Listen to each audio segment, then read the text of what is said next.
Thanksgiving dinner, I whispered under my breath, staring at the golden glow that spilled from the dining room windows. Inside, laughter rattled the walls, silverware clinked, and the smell of roast turkey filled the night air. Yet on the porch, wrapped in a thin sweater against the bitter November chill, sat my grandmother. Her plate of pumpkin pie had gone cold, untouched. The whipped cream melted into a sad puddle. I asked why she was out here, alone. They smirked, their voices sharp enough to cut. "She stinks too much to sit with us." I spoke 4 words, and they started screaming. I hadn't planned to come home that year. Duty called elsewhere. My unit had just rotated back from overseas, and I thought I'd spend Thanksgiving quietly in the barracks. But something pulled me home, some ache in my chest that said, "Go see her. Go see Grandma." She was the reason I joined the military in the first place. She had served before me, long before my generation even knew what service meant. The stories of her grit, her medals tucked in boxes that no one else bothered to open, those were the sparks that lit my fire. So I drove through the crisp autumn air, leaves like dying embers swirling across the highway, thinking of the smell of her kitchen, the scratch of her voice when she used to sing old hymns while cooking. But nothing could have prepared me for what I saw when I pulled into that driveway. The house looked the same, warm light, wreaths on the door, laughter spilling into the night. But my grandmother didn't belong to that glow anymore. She was shunted outside, left with the cold. "Grandma!" I whispered, my boots crunching on the porch steps. She looked up, her eyes cloudy, unfocused. Time had softened her mind. She forgot names, dates, sometimes even where she was. But her smile lit up the second she saw me. "You came home," she said, voice trembling. "I knew you would." I hugged her, felt how frail she'd become. Her body, once sturdy and unshakable, had shrunk inside her clothes. The cold gnawed at her bones, and still, no one thought to bring her inside. I stormed into the living room. Heat blasted my cheeks. Laughter drowned the faint hum of the old radio. My parents, my uncles, my cousins, they all turned, forks midair, wine glasses half raised. "Why is she outside?" My voice cracked like a rifle shot. Silence for a heartbeat. Then a shrug, a smirk from my uncle. "She stinks too much. You know how she gets. Can't remember to wash, keeps repeating herself. She makes dinner awkward. So, out she goes. Out she goes, as if she were trash." I scanned the table, roast turkey steaming, cranberry sauce shining red, mashed potatoes carved smooth like snowdrifts. And every face at that table looked away from mine, ashamed but unwilling to admit it. The fury in my chest burned hot. Images flashed. Grandma counting her pension checks, sliding bills into envelopes so the mortgage could be paid.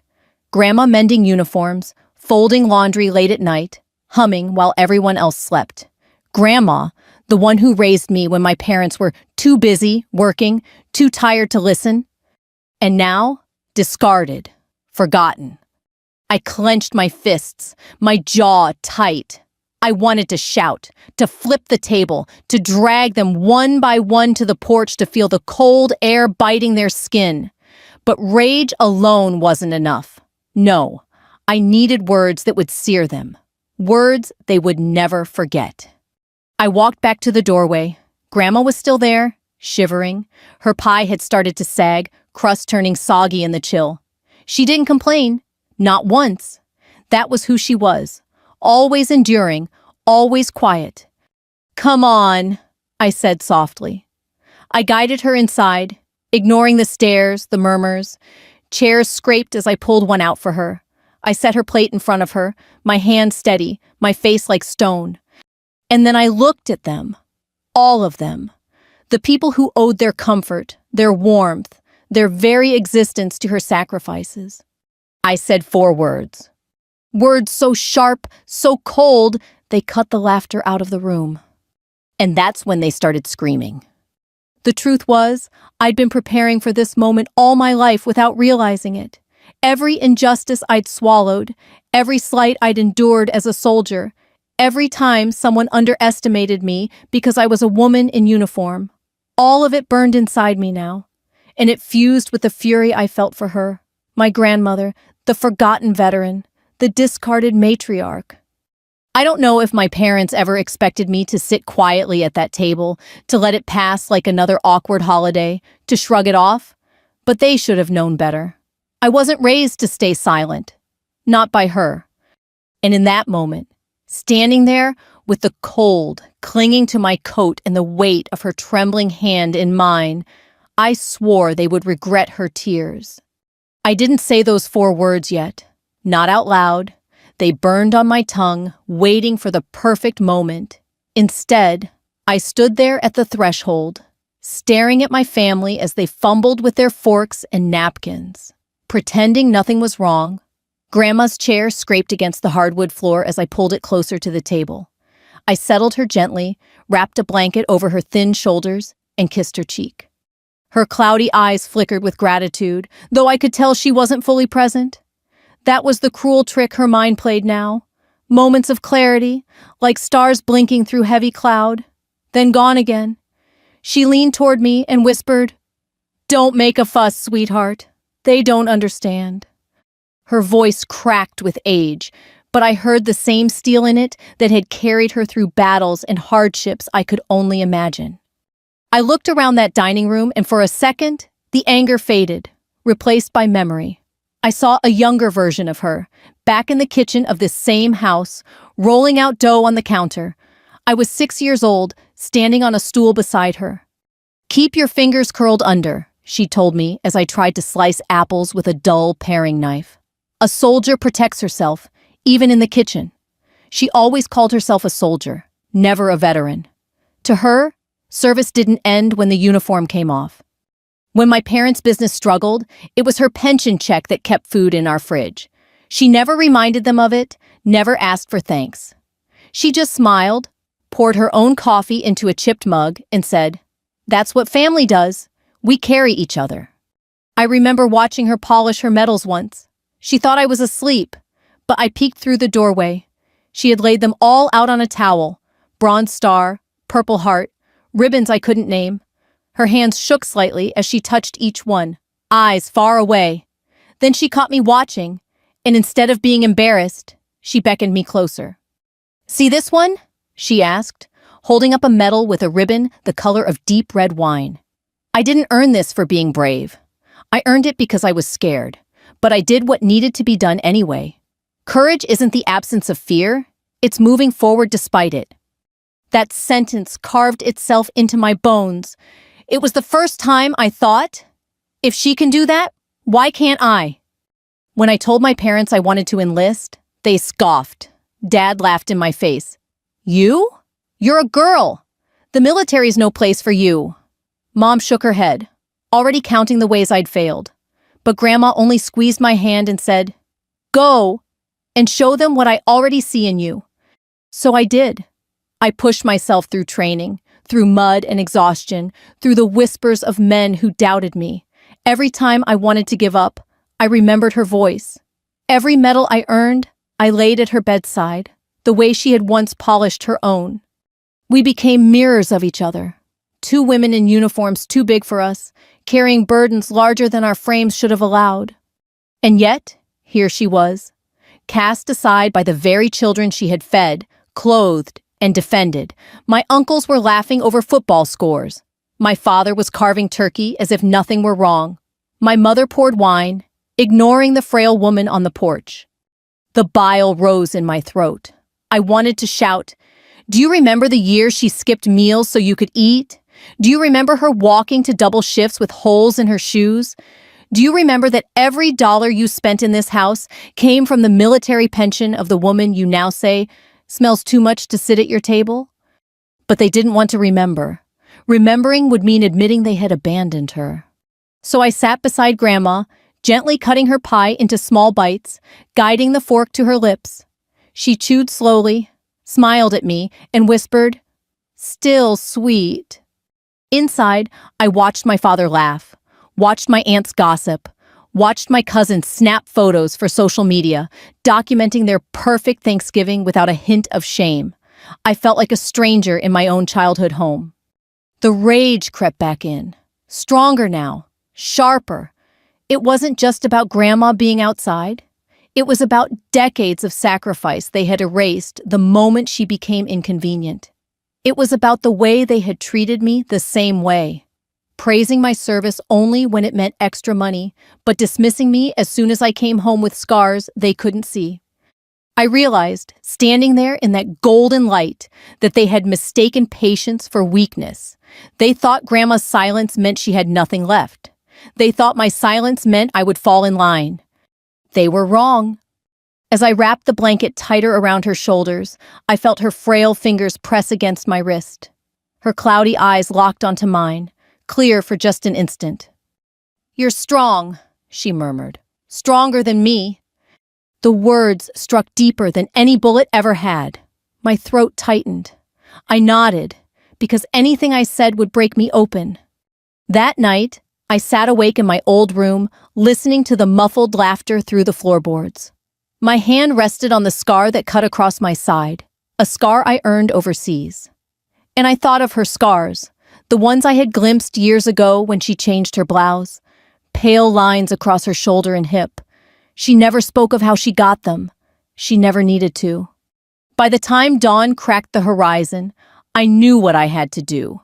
I wasn't just her granddaughter. I was her legacy.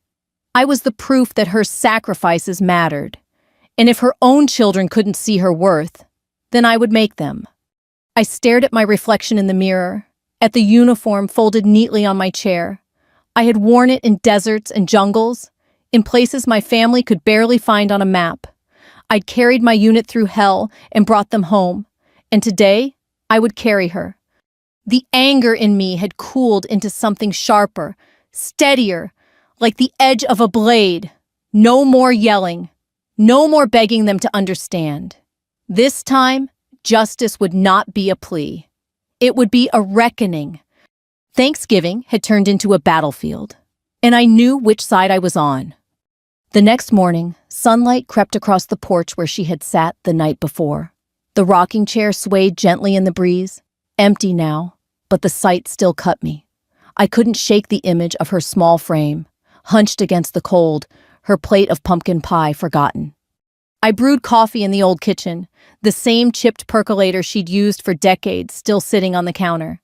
Its burble filled the silence, and with it came memories of her younger years, stories she told me in fragments, stories my parents pretended never happened. Grandma was more than a kind old woman with fading memory. She had been a soldier long before I was. She was 20 when she first wore the uniform. I'd seen black and white photos, her hair pinned tight under a cap, her eyes fierce, posture unyielding. She wasn't just serving food in mess halls or typing in some back office. She was in the thick of it, carrying stretchers, pulling wounded men out of fire, patching them under the roar of artillery. "Bullets don't stop for women," she once told me, "so we don't stop for them either." Her stories weren't meant to glorify war. She told them with a quiet honesty, never seeking pity or applause. Like the time she shielded a young private with her own body when shrapnel exploded nearby. She still bore the scar across her shoulder, though she hid it beneath sweaters. Or the night her unit was ambushed, and she held a flashlight between her teeth while stitching a soldier's torn leg, refusing to let him bleed out in the dirt. "That medal," she once said, tapping a bronze star in her dresser drawer, "belongs to the boys I dragged out alive, not to me." Her humility burned in me deeper than pride ever could. She didn't serve for glory. She served because it was the right thing to do. After the war, she returned to this very house. There were no parades, no banners, just bills to pay, mouths to feed. My grandfather died young, so she carried the weight alone. Her pension check, the one she fought for in uniform, became the lifeline for the family. She took jobs wherever she could, waitressing, cleaning, even sewing uniforms for the very army that had once been hers. Every corner of this house carries her fingerprints. The patched roof she paid for, the hardwood floors she refinished herself, the hand-stitched curtains still swaying in the windows. She built this home not just with money, but with her back, her hands, her sweat. And yet, to my family, she was just old, just forgetful, just in the way. I remembered one winter when the power went out. Snow piled high outside, the house freezing. My parents panicked about food spoiling. Grandma stayed calm. She lit candles, pulled canned goods from the pantry, and boiled water in the fireplace. We sat around her, listening to her stories, while outside the storm raged. She turned disaster into memory, fear into warmth. How quickly they forgot. As the coffee bubbled, I looked at her framed photo on the wall. She was young again in that picture, standing with her platoon. Her hand rested on the shoulder of a soldier, barely out of boyhood. They all wore the same expression, weary but unbroken. I whispered to the photo, "I won't let them erase you." Footsteps creaked behind me. My father entered, yawning, scratching his head. He barely looked at me before pouring himself a mug. "You shouldn't get so worked up," he muttered, as if reading my thoughts. "She's old. She doesn't know what's going on half the time. Better to keep her out of sight than confuse her." I slammed the percolator down harder than I meant to. The sound rang sharp. Out of sight? That woman gave everything for this family, for this country, and you shove her onto a porch like garbage. He winced, but only for a second. "Don't be dramatic. We do what we can, but she's difficult." "Difficult?" My voice rose. "She carried this family alone for years. Without her pension, you wouldn't even have this house. Without her sacrifice, you wouldn't be here to call her difficult." His jaw tightened, but he didn't answer. He walked away, coffee in hand, leaving silence in his wake. I sat down at the table, head in my hands. For years, I had thought my service would make them proud, that maybe they'd finally see me the way Grandma always had. But watching their indifference toward her, I realized pride wasn't what they were built on. They were built on taking, on pretending the sacrifices of others didn't exist. Grandma shuffled in a few minutes later, her blanket still around her shoulders. She moved slow, but her eyes were bright. She looked at me, confused. "Why are you sad, sweetheart?" I shook my head quickly, wiping my eyes. "Just thinking about things." She patted my cheek with a shaky hand. "Don't cry. Soldiers don't cry." But her own eyes glistened. I knew she wasn't talking about me. She was talking about herself, about all the nights she cried silently, so no one else would hear. I held her hand. "Grandma, they don't see you. Not the way they should. But I do. And I'll make them." She smiled faintly. "Always, my brave girl." In that moment, I felt her strength settle in my bones, her resilience, her humility, her love, woven into me like blood, like breath. She had been a soldier and a mother, but above all, she was the heart that had kept us alive. And I knew with a soldier's certainty, I wouldn't let her legacy fade into the shadows. Not while I had a voice, not while I had her blood running through my veins. I wasn't just her granddaughter, I was her continuation. And soon, they would understand that.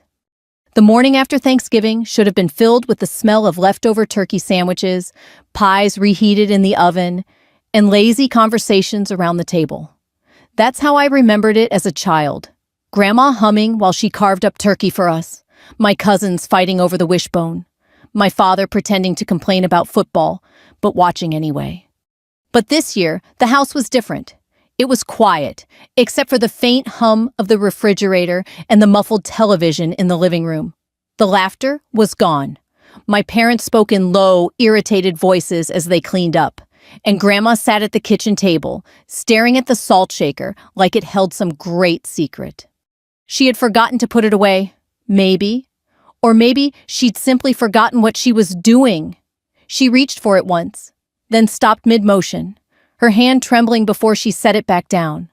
I watched her shoulders curl inward as if the weight of confusion were pressing down on her spine. When I was little, I used to sit on that same kitchen chair while she braided my hair for school. Her fingers were quick, confident, never missing a strand. Now, those same hands fumbled over the salt shaker like it was a puzzle she couldn't quite solve. "Need help, Grandma?" I asked gently. She blinked at me. "Oh, Sugar. What was I doing? You were making coffee, I said, and you wanted the sugar. Her lips formed a small, "Oh," and she smiled, as if I had just told her the punchline of a joke. That's right, coffee. But behind her smile was something else, something fragile, like glass about to crack. That was the cruelest part of the disease, the way it let her know, for fleeting moments, that she was losing herself. Imagine being a soldier who once commanded men in the field, who once stitched up bleeding wounds with nothing but a needle and grit, now reduced to forgetting the name of the granddaughter she raised. My cousins wandered in, bleary-eyed from staying up late. One of them wrinkled his nose. Ugh, she's still in here? I shot him a glare sharp enough to cut steel. She lives here, remember? He rolled his eyes and muttered, not for long, before grabbing a soda and disappearing. I froze. Not for long? I walked into the living room. My father and uncle were sitting on the couch, talking in hushed tones, but I caught fragments. Can't keep this up forever. The bills. We're stretched thin. Why, that pension won't last. Not with her forgetting things. But maybe a home, a facility. Safer for her. Better for us. Better for us. The words hit like a slap. The pension, that steady little check she got every month, had kept the lights on through my childhood. It had paid for my school lunches, my cleats for soccer, even the down payment on the roof above their heads. And now, because she sometimes forgot where she left her glasses, they wanted her gone.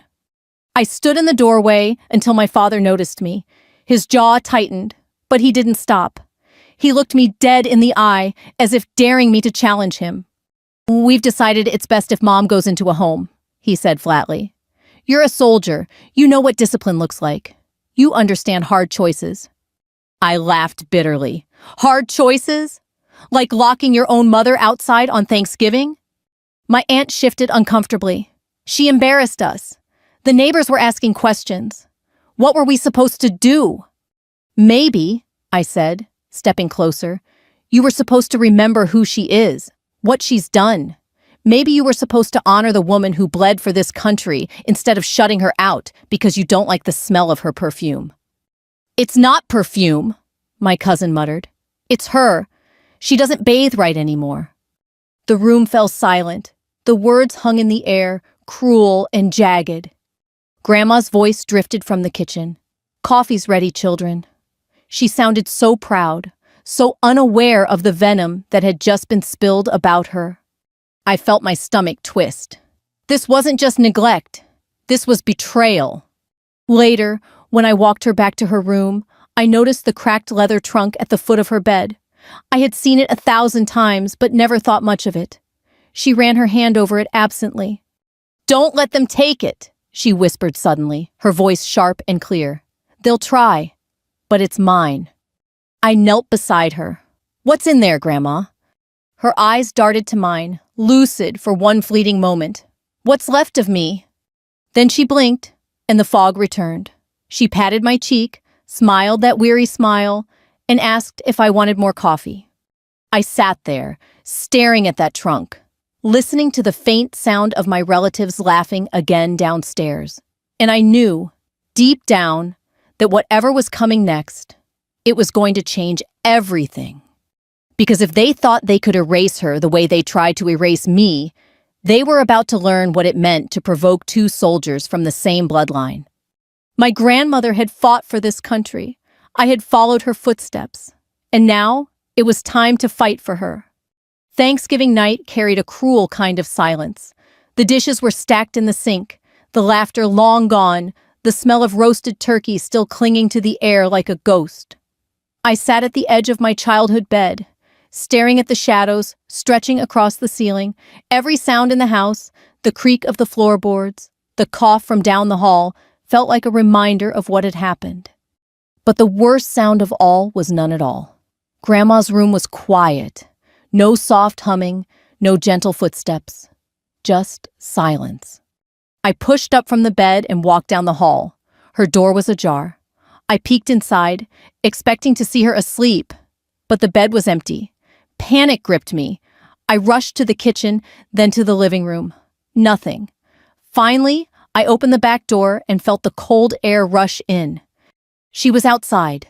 Again. Wrapped in the same thin sweater, she sat on the porch steps with her hands folded in her lap, staring at the moon. Her plate from dinner still sat beside her, untouched, mashed potatoes congealed and gray, turkey stiff and cold. "Grandma," I whispered, kneeling beside her. "Why are you out here?" She turned her head slowly. Her eyes were wide, lost, like a child who had been scolded. "They said, I don't belong inside. Not anymore." Her words sliced through me. Who said that? Before she could answer, the sliding door opened behind us. My father stood there, arms crossed, his silhouette dark against the warm light spilling from inside. "She kept wandering," he said flatly. "We can't have her getting into things. It's easier this way." "Easier for who?" I snapped, rising to my feet. "For you? For your pride? She's freezing out here." "She's fine," he muttered. "She doesn't even notice half the time." "She notices enough," I fired back. "She notices that she's being treated like an animal." My uncle joined him at the door, smirking as he sipped his wine. "You're overreacting. She doesn't even remember what day it is. Stop making everything a battle." My fists clenched so tight my nails dug into my palms. Stop making everything a battle. That's what they always said, as if I were the problem, as if defending her dignity was some kind of weakness. Grandma's voice cracked behind me. "Don't fight, children, please!" I turned back to her, and the sight shattered me. She was shivering, tears streaking her wrinkled cheeks, clutching her frail hands together as if begging for peace. And they stood there, my father and uncle, unmoved. "You know what?" I said, my voice low but trembling with rage. "You're right about one thing. She doesn't remember every detail, but I do. And so does everyone else in this town. They remember her service. They remember what she sacrificed. And I'm going to make sure they remember what you did to her tonight." My mother appeared behind them, whispering urgently, "Don't say things you'll regret." "Regret?" I laughed bitterly. "The only regret here is yours. That you forgot who raised you, who kept this house standing when you were too busy thinking about yourselves." The silence stretched heavy, thicker than the cold air. My cousins hovered in the background, wide-eyed, their cell phones glowing faintly in their hands. I realized some of them were recording. Good. Let them. Let the world see. I bent down and lifted Grandma's plate. The food was stone cold, the cranberry sauce hardened to jelly. I carried it inside and dropped it on the dining table with a sharp clatter. The sound echoed, startling them all. "This," I said, pointing at the plate, "is what you gave her. After everything she's given you. You should be ashamed to sit in this house, ashamed to eat at this table." For once, no one spoke. Their eyes darted away, their faces pale. And then I said it, the 4 words that had burned in my chest all night. "She stays. You leave." The air seemed to crack open. My aunt gasped. My uncle nearly dropped his wine glass, and my father's face turned red with fury. "What did you just say?" he hissed. "You heard me," I said, my voice steady now. "She's not leaving this house. Not for some facility. Not for your convenience. If anyone leaves, it's you. All of you." The room erupted. My uncle shouted that I had no right. My aunt cried that I was tearing the family apart. My father's voice thundered, demanding I take it back. And through it all, Grandma sat quietly at the table, her frail hands folded, her eyes shining with something I hadn't seen in years, pride. My cousins shouted over each other, one of them knocking over a glass that shattered across the hardwood. The chaos swelled until it was deafening. They were screaming, just like I knew they would. And I stood there in the center of it, calm, steady, unflinching, because I was my grandmother's granddaughter, a soldier, like her, and I had just declared war. The chaos that followed my words was almost musical. 4 simple words: she stays, you leave. That was all it took to shatter the illusion my family had wrapped themselves in. My uncle's wine glass slipped from his hand, the stem snapping against the hardwood, shards scattering like ice. My cousin let out a yelp when a piece sliced her bare foot. My father's face went pale, then flushed an angry crimson, and my mother gasped, pressing a napkin to her lips. They had expected me to be the obedient daughter, quiet, agreeable, grateful. They had forgotten that I didn't learn obedience from them. I learned strength from her. "Grandma." She sat at the table, the blanket still draped around her shoulders. For the first time in years, she seemed steady. Her eyes, though clouded with memory's fog, flickered with something sharp when she heard my voice cut through the room. She looked at me as if she recognized the soldier she had raised. "What are you talking about?" my father barked, his fork clattering onto his plate. I stepped forward, set my hands on the table, and leaned in. My tone was even, deliberate, like the way I spoke to recruits when they tested boundaries. I said, "She stays. You leave. Tonight." My cousins looked at one another, wide-eyed. One of them whispered, "She can't be serious." "Oh, she's serious," my uncle spat. "Look at her. Just like her grandmother, always barking orders, thinking the uniform makes her better than the rest of us." The word uniform hung in the air. I wasn't even wearing it, but I didn't need to. My posture alone betrayed me. Shoulders squared, chin high, every nerve sharpened by years of command. I didn't back down. "You're right," I said softly. "I did follow in her footsteps. And you all, are eating because of her sacrifice. Every light in this house is paid for by her pension. Every mortgage bill, every holiday dinner, every coat you wore as children. She gave it to you. And how do you repay her? By leaving her to freeze?" My mother shifted uncomfortably, her face tight with guilt. "You don't understand." "No," I cut in, my voice rising. "I do understand. I understand perfectly. You don't want to be reminded that the woman you've dismissed as a burden is the reason you even had a chance to build this life. You don't want to see what love really looks like, because it means admitting you failed her." My father slammed his hand against the table. "This is my house. You don't come in here after years away and start telling us what to do." I leaned in closer, lowering my voice until it was almost a whisper. "Then maybe you should remember whose name is still on that deed. Because it's not yours, Dad. It's hers.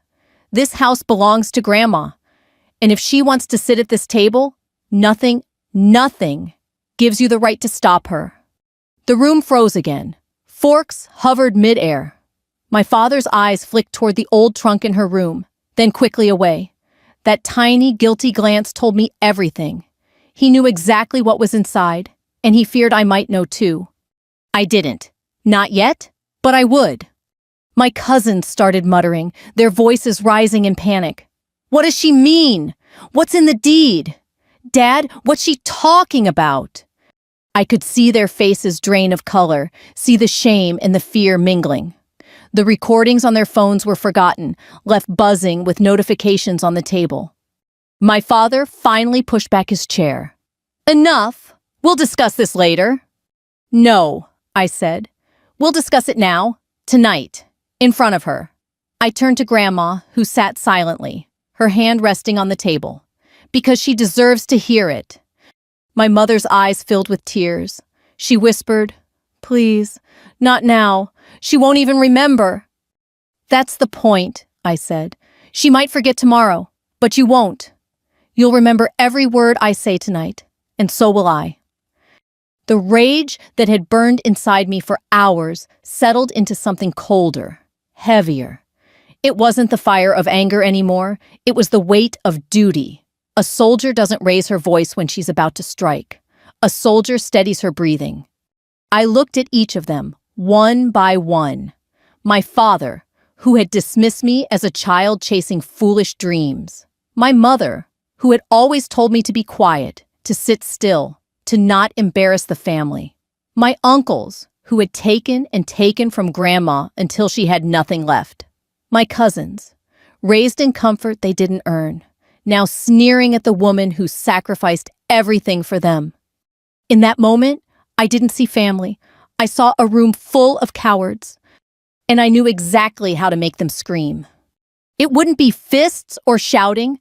That would only give them an excuse to paint me as the angry soldier daughter.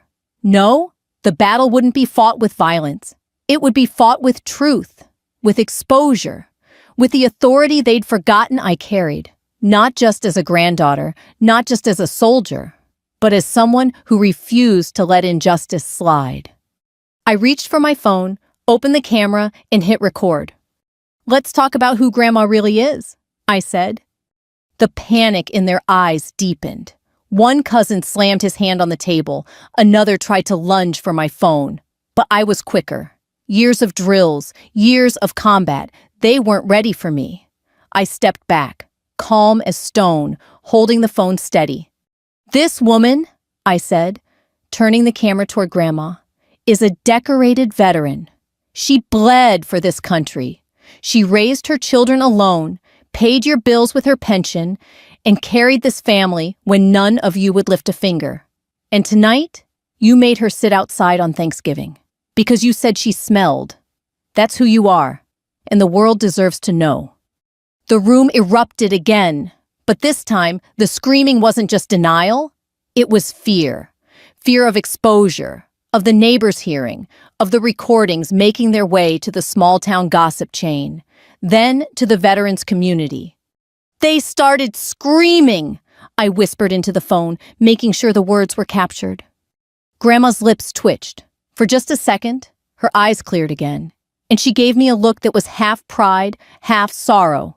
She didn't speak, but she didn't need to. Her silence said everything. "I see you. I raised you for this." And I realized the fight had only just begun. The video kept recording as the voices in the dining room rose to a furious pitch. My cousins lunged, but I didn't flinch. I shifted my weight, planted my boots firm on the hardwood, and barked, "Sit down." The word cracked through the room like a command over a loudspeaker. Maybe it was the way I said it. Sharp, unwavering, the way I'd learned to control a squad under fire. But they obeyed. Chairs scraped, bodies dropped back into their seats, and the screaming cut off into a nervous silence. I turned the phone back toward me. My voice was calm, but inside, my blood boiled. "These people," I said into the lens, "locked their own mother on the porch during Thanksgiving dinner. The same mother who served this country in uniform, who sacrificed everything for them. And tonight, they laughed while she sat outside with nothing but a cold plate of pie." My father shot up again, face purple with rage. "Turn that thing off! You think anyone cares about some old woman who can't even remember her own name?" I tilted the phone toward him. "You hear that? That's her son talking. The son who lived in her house rent-free, paid for by her veteran's pension." His jaw worked, but no words came. My mother reached for his arm, her eyes darting nervously to the camera. I pressed on, my voice steady as a drumbeat. "You all think her memory fading means her worth has faded. But I remember, and so do hundreds of soldiers who served with her. So do the neighbors who saw her working 2 jobs while you were out drinking. And they'll hear this story. They'll know exactly how you treated her." My uncle slammed his fist on the table. "You wouldn't dare!" I took a step closer, lowering the phone, but not turning it off. "I already did. This is live streaming to my friends. Veterans across the country are watching right now. Every insult you spit, every time you call her a burden, they see it." My cousin's face drained of color as he grabbed his phone. "She's not kidding. It's online. People are commenting. Hundreds of them." Panic rippled across the table. My mother stood, wringing her hands. "Turn it off, please. People will think we're monsters." "They won't have to think," I said. "They'll know." I walked back to Grandma, still seated at the table, the blanket slipping off her shoulders. She looked at me with that half-lucid expression, a faint smile curling her lips. "You sound just like me," she whispered. I nodded. "That's because you raised me." The room was tense, buzzing with nervous whispers and sharp breaths. But I wasn't done. I bent down, slid my hand under the old leather trunk at the foot of Grandma's bed, and dragged it into the dining room. The metal clasps clinked as I set it down with a thud. "What are you doing?" my father demanded, his voice cracking. I flipped open the lid. Inside, neatly folded, were her uniforms, the olive-drab jacket with faded patches, the cap with its frayed edges, and beneath them, stacks of envelopes, bank statements, certificates, letters from the Department of Veterans Affairs. I lifted one stack of yellowed papers and held them high. "Do you even know what this is?" "This is the record of every cent she earned in service. This pension, the one you cash every month, doesn't belong to you. It belongs to her. And when she passes, it doesn't go to you. It goes to the person she named years ago." I looked directly at my father. "And spoiler alert, it's not you." The silence shattered. My father lunged forward, trying to snatch the papers from my hand, but I stepped back, my training kicking in. He stumbled, knocking over his chair. My uncle cursed, rising to help him, but I raised my hand, palm out, and they froze again. "You can bully her," I said. "You can lie to yourselves. But you will not touch her, not while I'm here." My cousin, the same one who had mocked her smell, swallowed hard. "What do you mean it's not going to Dad?" I set the papers down, tapped the top page. "It means she changed her will years ago. After Grandpa died, she made her choice. She left everything to me." A collective gasp filled the room. My mother's hand flew to her mouth again, her eyes wide with disbelief. My father's face went from red to ashen. "You're lying," he whispered. "I'm not," I said. "I've seen the documents, the house, the pension, every cent. It's mine, because she trusted me to honor her, to protect her, to carry on what she built. And tonight, you gave me more reason than ever to keep that promise." The room dissolved into chaos again. Voices shouted, chairs scraped, fists slammed the table.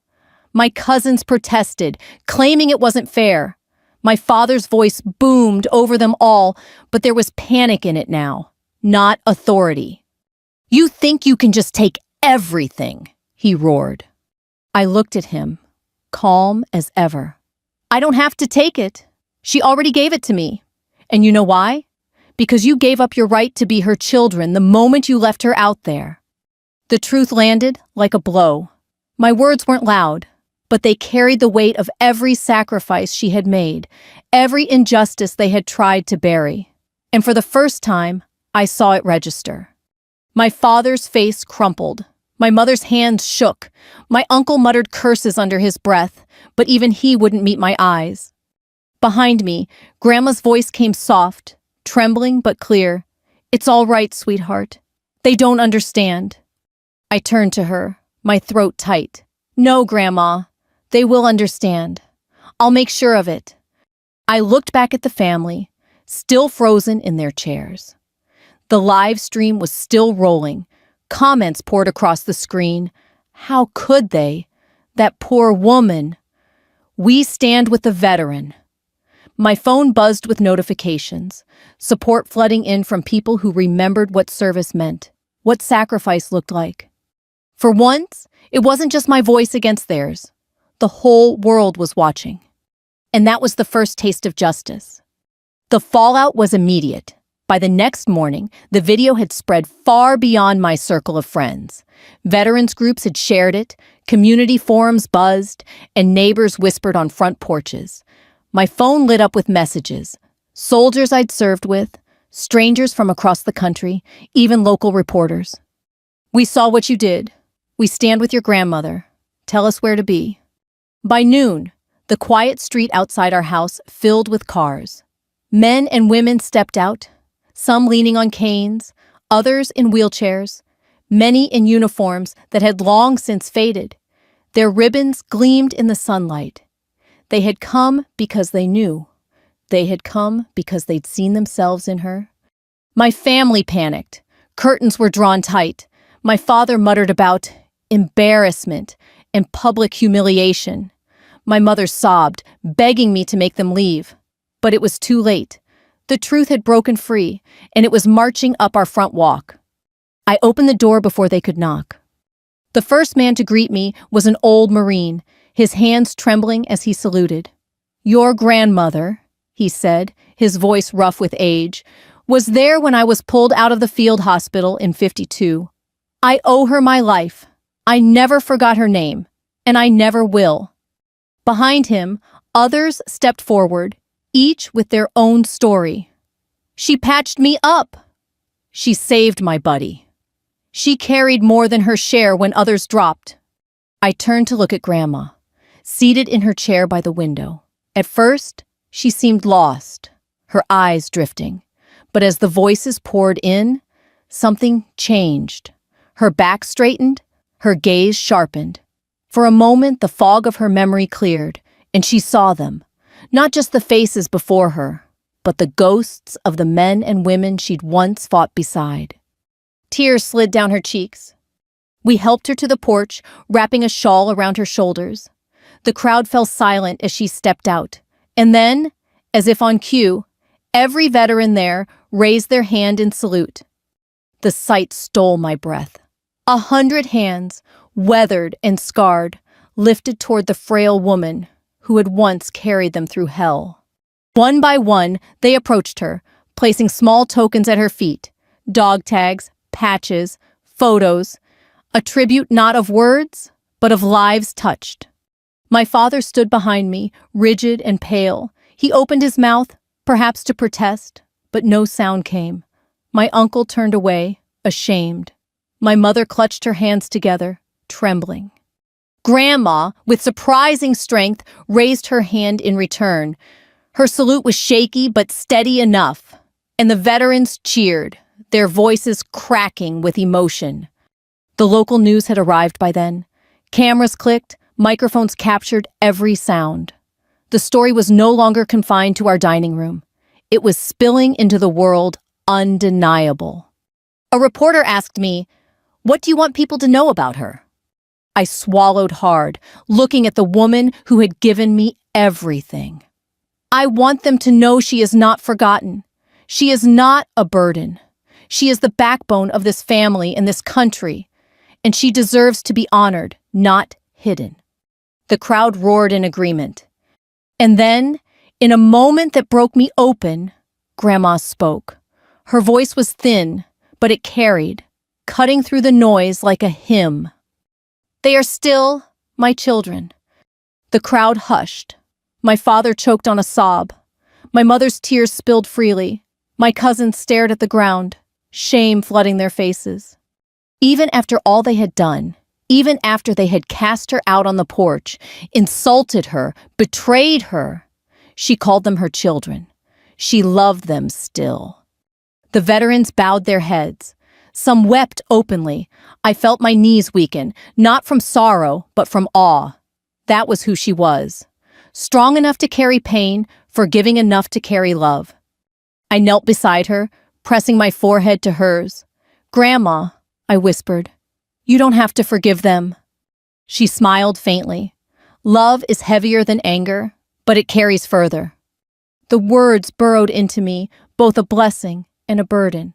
I had sworn revenge, but she had chosen grace, and somehow, both were true. The tribute lasted hours. Neighbors brought food, children placed flowers in her lap. Strangers who had only read the story online drove miles just to say thank you. By evening, the porch was covered in tokens of gratitude. My family had no choice but to watch, each gift a reminder of the truth they had ignored. For once, I didn't need to shout. Justice wasn't in my words anymore. It was in the eyes of every veteran who saluted her, in every tear shed for her, in the way the world now saw her as she truly was, a hero. When the last visitor left, The house fell silent again. But it was a different silence. Heavy, reverent. I helped her back inside, tucking her into her chair with a blanket. She sighed, content. Her eyes closed, but her lips curved into the faintest smile. And for the first time in years, she looked at peace. That night, the house felt different. Not because the walls had changed or the furniture had moved, but because something heavy had shifted in the air. The same dining room that had echoed with cruel laughter just 24 hours before was now thick with a silence that felt almost holy. The table was still littered with plates and half-empty wine glasses, but no one had the appetite to finish. My father sat hunched at the end of the table, staring at his hands. He had always been larger than life to me, towering, loud, the kind of man who filled every room he entered. But now, he looked smaller somehow, like a boy caught in the act. My uncle avoided my eyes completely, fidgeting with the stem of his glass until it cracked in his fingers. My mother dabbed at her face with a tissue, though the tears wouldn't stop. And Grandma? She was resting in her chair, wrapped in the blanket I'd pulled around her, breathing slowly. A soft smile tugged at her lips. She didn't remember the details anymore. What had been said, the insults, even the cold porch where she'd been left. But her heart remembered the warmth of people saluting, the kindness of strangers, the unexpected love that had come flooding back through the front door. I stood behind her chair like a guard, my hand resting lightly on her shoulder. I could feel the delicate rise and fall of her chest. Each breath she took seemed like proof that she still belonged here. "You humiliated us," my father said suddenly, his voice breaking the silence. "Broadcasting our family business to the whole town. Do you know what people are saying about us?" I met his eyes. "They're saying the truth, that you left your own mother to freeze. If the truth humiliates you, maybe it should." He flinched, and for once he didn't argue. He just stared at me, then at her. It was my mother who finally spoke, her voice trembling. "We didn't mean to hurt her. We didn't know what else to do. She forgets so much now. Sometimes she calls me by her sister's name. Sometimes she doesn't recognize me at all." I softened, just a little. "So, you give her love anyway. That's what she did for you, Mom. Don't you remember? She worked nights to pay for your piano lessons. She kept the lights on when Dad lost his job. She took care of us when you couldn't get out of bed. Did she ever call you a burden?" My mother's lip quivered. She shook her head. I pressed on. "Then why now? Why, when she needs you most, do you turn your back on her?" My uncle slammed his fist on the table. "Because it's not fair. Do you think it was easy growing up under her shadow? Every teacher, every neighbor, every coach. Oh, you're Margaret's kids, the war heroes' kids. We never measured up. And now, even in her old age, we're still compared to her, still living in her shadow." His words stunned me for a moment. So that was it. Not just convenience, not just shame, jealousy. All these years, they'd been carrying quiet resentment toward the very woman who had sacrificed for them. I shook my head slowly. "You wanted the glory without the sacrifice. You wanted the house, the respect, the recognition, but you didn't want to do the work. She did. And now you hate her for it." He opened his mouth to argue, then shut it again. His face crumpled, his voice breaking. We didn't know how to live up to her." Behind me, I felt Grandma stir. Her eyes opened, hazy at first, then suddenly sharp. She looked straight at him, her son, and whispered, "You didn't have to. You just had to love me." The room broke. My aunt sobbed openly, clutching her chest. My father lowered his head into his hands. My cousins sat frozen, their phones buzzing with messages from friends who had seen the video, friends who were horrified by their cruelty. I knelt beside Grandma, tears burning my eyes. "You always forgave us," I whispered, "even when we didn't deserve it." She reached for my hand, her fingers frail but warm. "That's what soldiers do, sweetheart. We fight and we forgive. Both take courage." Her words were simple, but they struck with the force of truth. I realized then that my vow, they'll regret her tears, had already come true, not through vengeance, but through exposure. The world had seen. Their shame was public. Their laughter had turned to screams, their arrogance to silence. The local veterans group returned 2 days later with city officials. They presented Grandma with a folded flag, the kind given only to those who had served with honor. They pinned her medals on her blanket, one by one, explaining each to the crowd gathered on our lawn. The neighbors clapped. Some wept openly. "Today," the commander said, his voice cracking, "we honor Margaret Collins for her service, her sacrifice, and her enduring love for this community." I glanced at my father, standing stiffly at the edge of the crowd. His face was wet, though he tried to hide it. My mother clutched his arm, her own tears flowing freely. My cousins stood behind them, subdued, their phones lowered for once. When they called Grandma forward, she needed both my hands to rise. I steadied her, my training no longer for war, but for this, helping her take each careful step toward the flag that symbolized her sacrifice. The crowd went silent, and then, as she stood in front of them, every veteran lifted their hand in salute. It was the kind of respect she had been denied for decades, pouring over her in waves. She looked around, blinking, as if trying to understand why all these people had come. Then she smiled, that gentle, humble smile I remembered from childhood, and whispered words that silenced everyone. "They are still my children." 4 words, not the ones I had spoken, not the ones that made my family scream. These were hers, simple, tender, unbreakable. Tears blurred my vision. I felt her hand squeeze mine, shaky but firm. Even in the haze of memory slipping away, her love remained intact, pure, unconditional. I realized something then. My revenge hadn't been about tearing my family down. It had been about lifting her up. And in lifting her, I had exposed their cruelty for what it was. They had been judged, not by me, but by their own mother's grace and by the eyes of the world. That night, as I tucked her into bed, she looked up at me, her voice barely above a whisper. "Promise me, sweetheart. Don't let them forget." I brushed her silver hair back, kissed her forehead, and whispered back, "I promise, Grandma. Your legacy lives with me.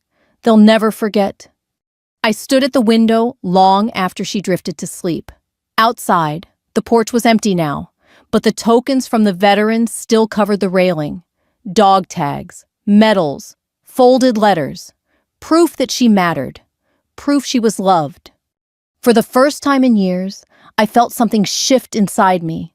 Not the restless anger of a soldier looking for a fight, but the steady strength of a granddaughter carrying her grandmother's torch. And I knew, with absolute certainty, that this story wasn't just ours anymore. It belonged to everyone who had ever been forgotten, dismissed, or cast aside. Everyone who had given their all and been repaid with silence. I had spoken 4 words and they had screamed. But Grandma's 4 words, "They are still my children," those would echo far longer. They would heal and convict in the same breath. If this story touched your heart, share it with someone who needs to be reminded of the quiet strength of our elders, of our veterans, and of the power of unconditional love. And if you'd like to hear more stories that honor resilience, dignity, and justice, I invite you to subscribe and stay with us.